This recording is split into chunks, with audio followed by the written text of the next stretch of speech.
ऋषि दुर्वासा और कल्पवृक्ष की कहानी। पौराणिक कथाओं के अनुसार एक समय जब श्री रामचंद्र जी का दर्शन करने के लिए अपने 60,000 शिष्यों सहित दुर्वासा ऋषि अयोध्या को जा रहे थे, तब मार्ग में जाते हुए दुर्वासा ने सोचा कि मनुष्य का रूप धारण कर यह तो विष्णु जी ही संसार में अवतीर्ण हुए हैं, यह तो मैं जानता हूँ, किंतु संसारी जनों को आज मैं उनका पौरुष दिखलाऊंगा। अपने मन में ऐसा विचारते हुए वे अयोध्या आए और नगरी में प्रवेश कर सबको साथ लिए भगवान के भवन के 8 चौकों को लांघकर पहले सीता जी के भवन में पहुँचे। तब शिष्यों सहित दुर्वासा को सीता जी के द्वार पर उपस्थित देख पहरेदारों ने शीघ्रता से दौड़कर श्री रामचंद्र जी को इसकी सूचना दी। यह सुनते ही भगवान राम मुनि दुर्वासा के पास आ पहुँचे और प्रणाम कर सबको बड़े आदर सहित भवन के भीतर लिवा गए तथा बैठने के लिए सुंदर आसन दिया। तब आसन पर बैठते ही दुर्वासा ने मधुर वचनों में श्री रामचंद्र जी से कहा कि आज 1000 वर्ष का मेरा उपवास व्रत पूरा हुआ है, इस कारण मेरे शिष्यों सहित मुझे भोजन कराइए और इसके लिए आपको केवल 1 मुहूर्त का समय देता हूँ। साथ ही यह भी ज्ञात रहे कि मेरा यह भोजन जल, धेनु और अग्नि की सहायता से प्रस्तुत न किया जाएगा। केवल 1 मुहूर्त में ही मेरी इच्छानुसार वह भोजन जिसमें विविध प्रकार के पकवान प्रस्तुत हो, मुझे प्राप्त हो। इसके अतिरिक्त यदि तुम अपने गार्हस्थ्य धर्म की रक्षा चाहो तो शिव पूजन निमित्त मुझे ऐसे पुष्प मंगवा दो कि जैसे पुष्प यहाँ अब तक किसी ने देखे न हो। यदि यह तुम्हारा किया न हो सके तो मुझसे स्पष्ट कह दो कि मैं इसमें असमर्थ हूँ, मैं चला जाऊं। तब मुनि की इस बात को सुनकर श्री रामचंद्र जी ने मुस्कुराते हुए नम्रता से कहा, भगवान, मुझे आपकी यह सब आज्ञा स्वीकार है। तब राम की बात सुनकर दुर्वासा ने प्रसन्न होकर कहा, मैं सरयू में स्नान करके अभी तुम्हारे पास आता हूँ, शीघ्रता करना। हमारे लिए सब सामग्रियों को प्रस्तुत करने के लिए अपने भाइयों तथा सीता को शीघ्रता के लिए कह देना। रामचंद्र जी ने कहा, अच्छा, आप जाइए, स्नान कर आइए। दुर्वासा जी स्नान करने चले गए। राम चिंतित हो गए। लक्ष्मण आदि भ्राता, जानकी तथा सबके सब व्याकुल हो राम की ओर निर्निमेष दृष्टि से देखने लगे कि मुनि ने तो इस प्रकार की सब अद्भुत वस्तुएं मांगी है, इसके लिए देखें कि अब भगवान क्या करते हैं, क्योंकि बिना अग्नि, जल और बिना गौ के उनके लिए किस प्रकार से भोजन प्रस्तुत करते हैं। तब रामचंद्र जी ने लक्ष्मण जी से एक पत्र लिखवाया, फिर उस पत्र को अपने बाण में बांधकर धनुष पर चढ़ाया और छोड़ दिया। वह बाण वायु वेग से उड़कर अमरावती में इंद्र की सुधर्मा नामक सभा में जाकर उनके सामने गिर पड़ा। उस बाण को देखकर इंद्र व्याकुल हो गए कि यह किसका बाण है।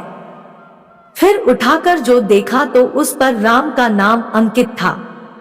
फिर उसमें बंधे पत्र को खोलकर पढ़ा।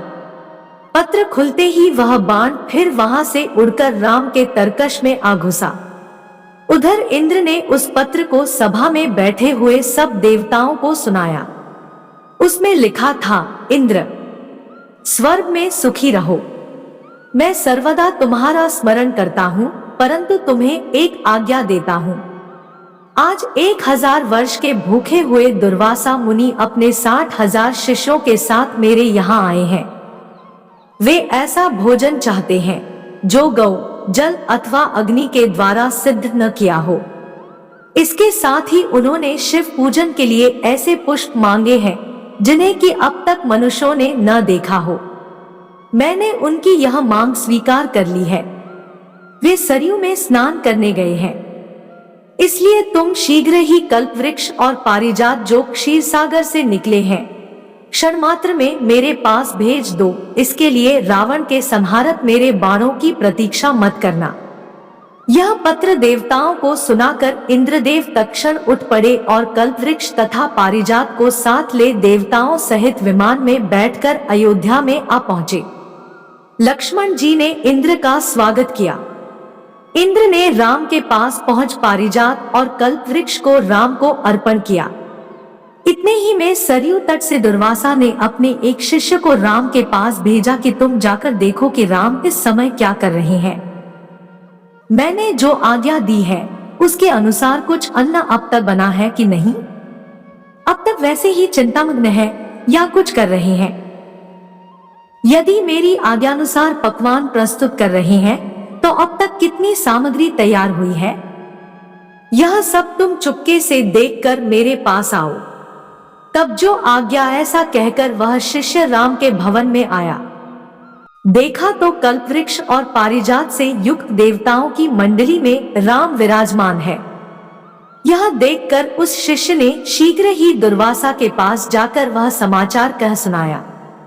शिष्य की यह बात सुनकर दुर्वासा को आश्चर्य हुआ। स्नान कर शिष्यों को साथ ले दुर्वासा ऋषि श्री रामचंद्र जी के सुंदर भवन में आ पहुंचे। दुर्वासा जी को आया देख देवताओं सहित राम ने उठकर उन्हें तथा उनके सब शिष्यों को बड़े आदर के साथ प्रणाम किया और उत्तम आसन पर बिठाकर सीता तथा लक्ष्मण आदि के साथ उनकी पूजा की। फिर जिन पुष्पों को मनुष्यों ने अब तक नहीं देखा था, शिव पूजन के हेतु पारिजात के उन पुष्पों को राम ने दुर्वासा के समक्ष प्रस्तुत किया।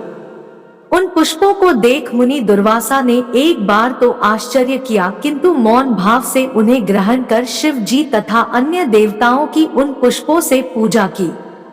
फिर उसी क्षण श्री रामचंद्र जी ने लक्ष्मण तथा सीता आदि को सब भोजन परोसने की आज्ञा दी। तब दिव्य अलंकारों से विभूषित सीता ने कल्पवृक्ष और पारिजात की पूजा कर अनेक पात्रों को लाकर उनके नीचे रख दिया और वह प्रार्थना करती हुई इस प्रकार बोली कि हे क्षीर सागर से उत्पन्न होने तथा देवताओं के मनोरथों को पूर्ण करने वाले कल्पवृक्ष, आज शिष्यों सहित हमारे यहाँ आए हुए दुर्वासा को तुम संतुष्ट कर दो।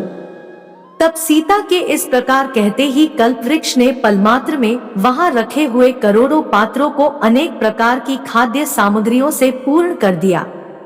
फिर तो उन सब अन्नों को उर्मिला सहित सीता ने सुवर्ण के पात्रों में रख रख कर दुर्वासा के समक्ष परोस दिया। फिर तो रामचंद्र से निवेदित दुर्वासा ने अपने शिष्यों के साथ बड़े प्रेम से वह सब भोजन किया। फिर हाथ मुंह धो तांबूल तथा दक्षिणा लेकर अपने शिष्यों के साथ वहां से रवाना हो गए। दोस्तों, वीडियो अच्छा लगा हो तो वीडियो को लाइक और शेयर करें।